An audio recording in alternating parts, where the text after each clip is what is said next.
नमस्कार, हम रिंकू तिवारी, जिला गोपालगंज, बिहार से। अभी हम दुबई में रहिले। स्वागत बा आप सबके हमारे चैनल पे। आज आप सबके एगो बहुत ही सुंदर हल्दी गीत सुनाओ तनी। आशा बा कि गीत आप सबके अच्छा लगे तो लाइक और कमेंट जरूर करें लोगिन। और अगर चैनल के सब्सक्राइब नहीं की कैले तो कृपया आप सब चैनल के सब्सक्राइब करें कि जब भी हम गाना अपलोड करें तो सबसे पहले नोटिफिकेशन आप सबके मिले। और यही तरह से अपन प्यार और आशीर्वाद बनल रखें। कहाँ बाणे पापा राजा, कहाँ अम्मा रानी है। कहाँ बानी पापा राजा, कहाँ अम्मा रानी है। कहाँ बाणे पंडित लोग हरदी चढ़ावे। कहाँ बाणे पंडित लोग हरदी लगावे। कहाँ बाणे पापा राजा, कहाँ अम्मा रानी है। कहाँ बाणे पंडित लोग हरदी चढ़ावे। कहाँ बाणे पंडित लोग हरदी लगावे। दुअरा बानी पापा राजा, घर में अम्मा रानी है। दुअरा बाणे पापा राजा, घर में अम्मा रानी है। बेदी बाणे पंडित लोग हरदी चढ़ावे। बेदी बाणे पंडित लोग हरदी लगावे। कहाँ बाणे चाचा राजा, कहाँ चाची रानी है।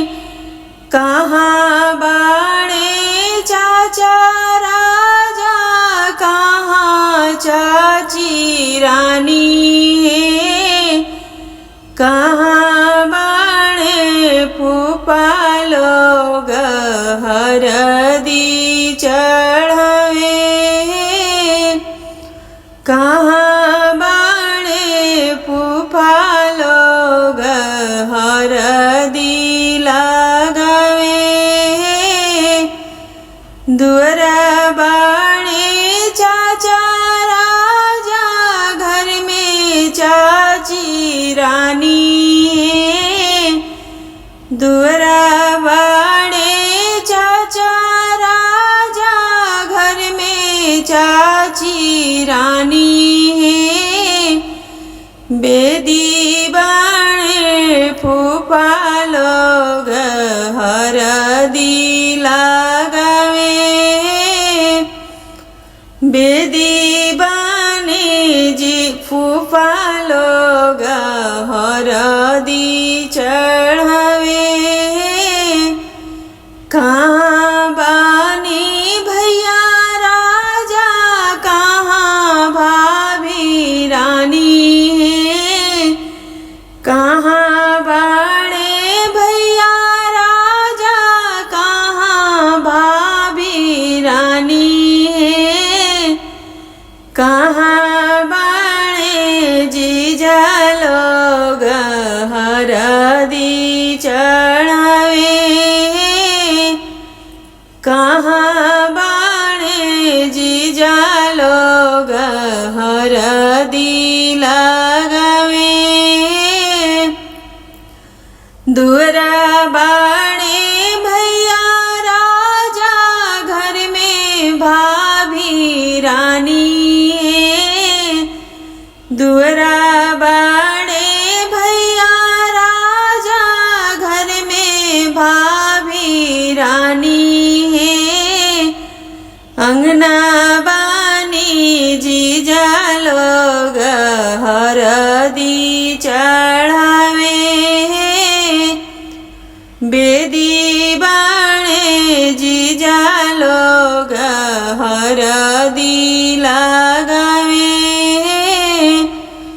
बेदी वाणे पंडित लोग हरदी लगावे।